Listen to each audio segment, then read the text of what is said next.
नमस्कार दोस्तों, स्वागत है आपका मेरे YouTube चैनल कहानी बाय शिवानी में। सावन का महीना था। दोपहर के 3 बजे थे।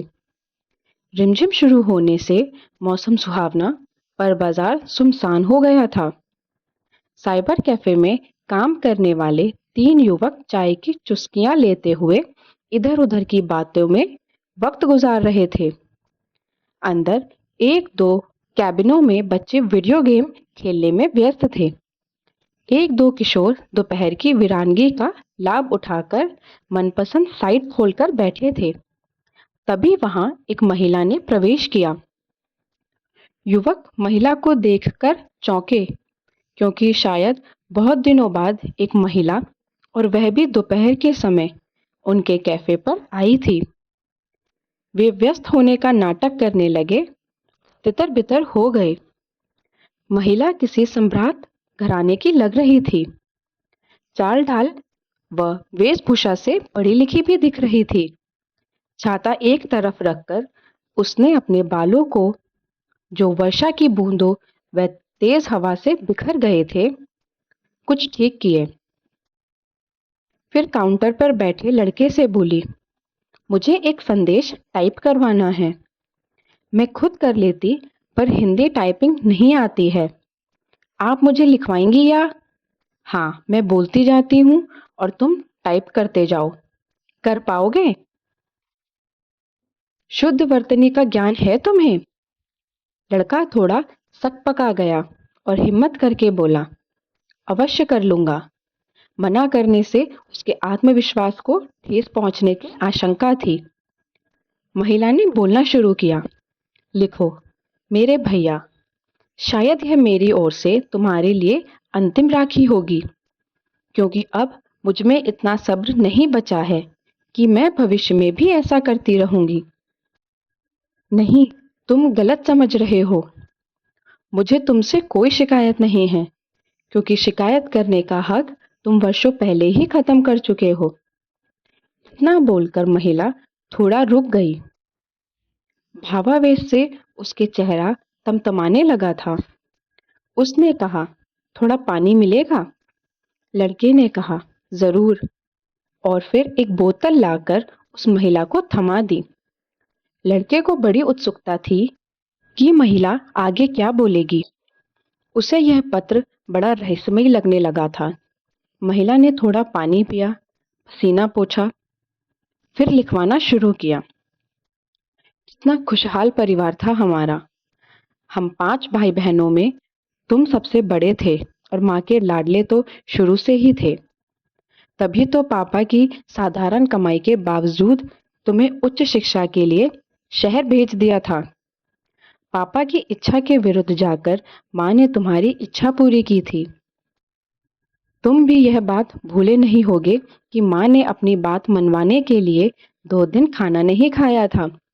जब तुम्हारा दाखिला मेडिकल कॉलेज में हुआ था, तो मैंने अपनी सारी सहेलियों को चिल्लाकर इस बारे में बताया था, और मुझे उनकी ईर्ष्या का शिकार भी होना पड़ा था।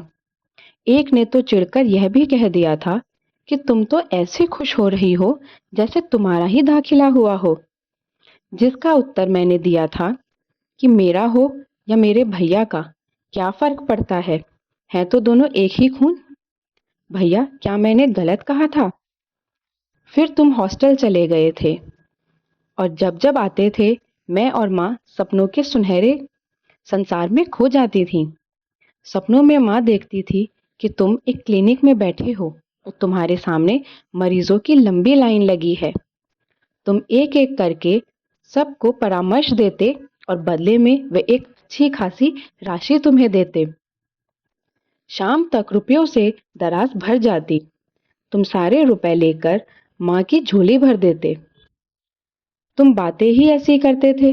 माँ सपने ना देखती तो क्या करती? और मैं देखती कि मैं सजी धजी बैठी हूँ, एक बहुत ही उच्च घराने से सुंदर सुशिक्षित वर मुझे ब्याहने आया है। तुम अपने हाथों से मेरी डोली सजा रहे हो, और विदाई के वक्त फूट फूट कर रो रहे हो।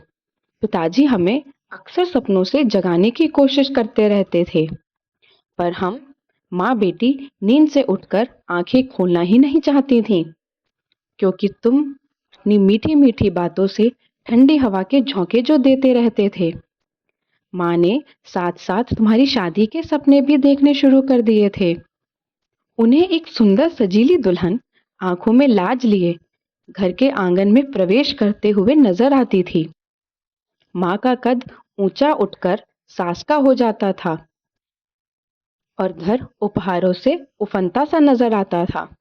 हॉस्टल से आते जाते माँ तुम्हें तरह तरह के पकवान बनाकर खिलाती थी और बांध कर भी देती थी।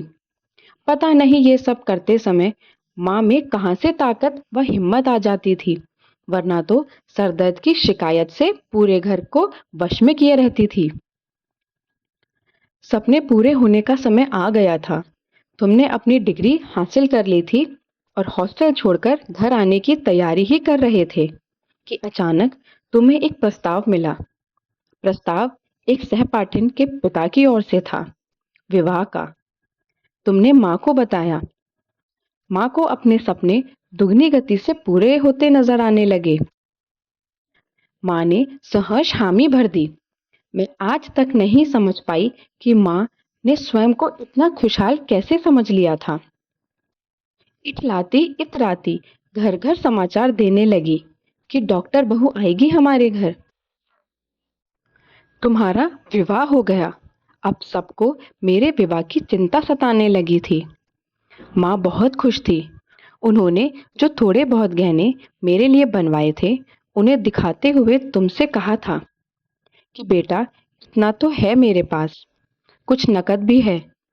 तू कोई अच्छा वर तलाश कर, बाकी इंतजाम भी हो जाएगा। अब तू यहाँ रहेगा तो क्या चिंता है। समाज में मान प्रतिष्ठा भी बढ़ेगी और आर्थिक समृद्धि भी आएगी। सब कुछ ठीक चल रहा था। एक दिन भाभी ने घोषणा कर दी, अभी यहाँ क्लिनिक खोलने से लाभ नहीं है। इतना पैसा तो है नहीं आप लोगों के पास कि सारी मशीनें ला सकें। नौकरी करना ही ठीक रहेगा। मेरे पिताजी ने हम दोनों के लिए सरकारी नौकरी देख ली है। हमें वहीं जाना होगा। और तुम चले गए थे। उसके बाद तुम जब भी आते, तुम्हारे साथ भाभी की फरमाइशें व शिकायतों का पुलिंदा रहता था। फिर पापा की आर्थिक स्थिति ऐसी नहीं थी कि वे अब तुम्हारी सभी इच्छा पूरा कर पाते। उन्हें अन्य भाई बहनों की भी चिंता थी। भैया, उन दिनों मैंने तुम्हारे चेहरे पर परेशानी व विवशता दोनों का संगम देखा था। तुम्हारी मुस्कुराहट ना जाने कहाँ गायब हो गई थी। हर वक्त तनाव व चिड़चिड़ाहट ने तुम्हारे चारों ओर घेरा बना लिया था। भाभी को माँ गवार, मैं बोझ और पापा तानाशाह नजर आने लगे थे। तुमने बहुत कोशिश की कि माँ कुछ ऐसा करती रहे कि भाभी संतुष्ट रहे, परंतु न माँ में इतना सामर्थ्य था और न ही भाभी में सहन शक्ति। धीरे धीरे तुम भी हमें भाभी की निगाहों से देखने लगे थे। कुछ तुम्हारी मजबूरी थी, कुछ तुम्हारा स्वार्थ। एक दिन तुमने माँ से कहा कि माँ, मुझे दोनों में से एक को चुनना होगा, आप सब या मेरा निजी जीवन। माँ ने इसमें भी अपना मातृत्व दिखाया और तुम्हें अपने बंधन से मुक्त करके भाभी के सुपुत्र कर दिया, ताकि तुम्हारा वैवाहिक जीवन सुखमय बन सके। उस दिन के बाद तुम यदा कदा घर तो आते थे, पर एक मेहमान की तरह, और अपनी खातिरदारी करवाकर लौट जाते थे। पापा ने मेरा रिश्ता तय कर दिया और शादी भी। इसे मेरा विश्वास कहो या नादानी, अभी भी मुझे यही लगता है कि यदि तुम मेरे लिए वर ढूंढते तो पापा से बेहतर होता, और मैं कई दिनों तक तुम्हारा इंतजार भी कर रही थी, पर तुम नहीं आए। शादी के वक्त तुम थे, परंतु सिर्फ विदा करने के लिए। सीधे साधे पापा ने अपने ही बलबूते पर सभी भाई बहनों का विवाह कर दिया। करते भी क्या, घर का बड़ा बेटा ही जब धोखा दे जाए, हिम्मत तो करनी ही पड़ती है। मैं पराई हो गई थी। जब भी मैं माँ से मिलने जाती, माँ की सूनी आंखों में तुम्हारे इंतजार के अलावा कुछ नजर नहीं आता था। माँ मुझसे कहती कि एक बार भैया को फोन मिलाकर पूछ तो सही कैसा है, वह घर क्यों नहीं आता। कहो ना उससे एक बार, बस एक बार तो मिलने आए। तुमने घर आना बिल्कुल बंद कर दिया था। पापा पुरुष थे, उन्हें रोना शोभा नहीं देता था, परंतु मायूसी उनके चेहरे पर भी झलकती थी। माँ के पास सब कुछ होते हुए भी जैसे कुछ नहीं था। तुम माँ के लाडले जो चले गए थे, माँ से रूठकर। पर माँ को अपना दोष कभी समझ नहीं आया। वे अक्सर मुझसे पूछती थीं कि क्या मुझे उसे पढ़ाने के लिए बाहर नहीं भेजना चाहिए था, या मैंने उसका यह रिश्ता करके गलती की। अंत में यही परिणाम निकलता कि सारा दोष मध्यवर्गीय परिवार से संबंध रखना ही था। सिर्फ खर्चा और कुछ ना मिलने की आस से ही यह हुआ था। पापा ने आस छोड़ दी थी, पर माँ के दिल को कौन समझाता। पापा से छिप छिप कर अपनी टूटी फूटी भाषा में तुम्हें चिट्ठी लिखवाकर पड़ोसी के हाथ डलवाती रहती थी। उनकी 5-6 चिट्ठियों का उत्तर भाभी की फटकार के रूप में आता था कि हमें परेशान मत करो, चैन से जीने दो। माँ का अंतिम समय आ गया था, पर तुम नहीं आए। तुमसे मिलने की आस लिए माँ दुनिया छोड़कर चली गई, और किसी ने तुम्हें भी खबर कर दी। तुम आए तो सही, पर अंतिम संस्कार के वक्त नहीं, क्योंकि शायद तुम्हें यह एहसास हो गया था कि अब मैं इसका हकदार नहीं हूँ। जीते जी माँ सदा तुम्हारा इंतजार करती रही, और मरते वक्त भी तुम्हारा हिस्सा मुझसे बंधवा कर रखवा गई है, क्योंकि वे माँ थी और मैंने भी उन्हें मना नहीं किया, क्योंकि मैं भी आखिर बहन हूँ। पर तुम ना बेटे बन सके, ना भाई। भैया, क्या इंसान स्वार्थवश इतना कमजोर हो जाता है कि वह हर रिश्ते की बलि चढ़ा देता है। तुम ऐसे कब थे, यह कभी मत कहना ये सब भाभी की वजह से हुआ है। क्या तुम में इतना भी साहस नहीं था अपनी इच्छा से एक कदम चल पाते।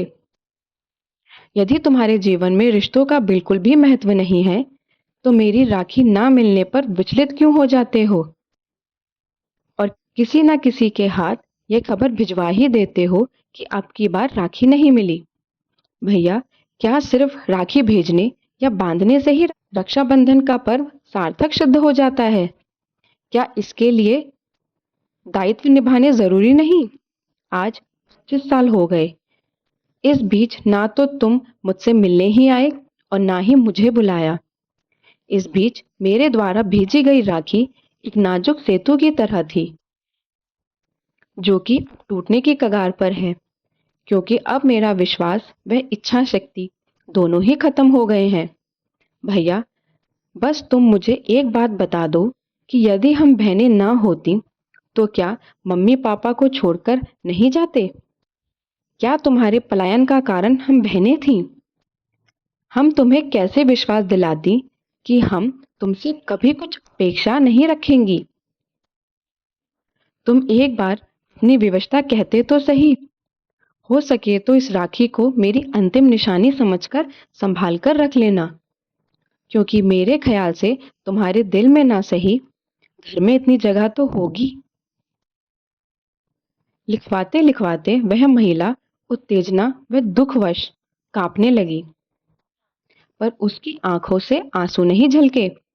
शायद वे सूख चुके थे, पर टाइप करने वाले लड़के की आंखें नम हो गई थीं। काम पूरा हो गया था।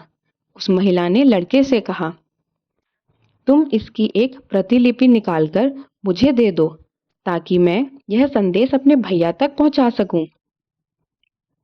तुम जानते हो, आज 25 वर्षों बाद मैं यह सब लिखवाने का साहस कर पाई हूँ। मैं सदा छोटी बहन बनकर ही रही। हाँ, एक कष्ट और दूंगी तुम्हें। इस संदेश को इंटरनेट द्वारा ऐसे ब्लॉग पर डाल दो जहां से ज्यादा लोग इसे पढ़ें। हो सकता है दुनिया में ऐसे और भी भाई हों जिनमें आत्मनिर्णय व आत्मसम्मान की कमी हो। उनको इस पत्र से कुछ लाभ हो जाए। यह संदेश मैं अपनी माँ को अपनी अंतिम श्रद्धांजलि के रूप में देना चाहती हूँ, ताकि जो दुख वे अपने सीने में दबाए इस दुनिया से विदा हो गईं, उनसे उन्हें कुछ राहत मिल सके।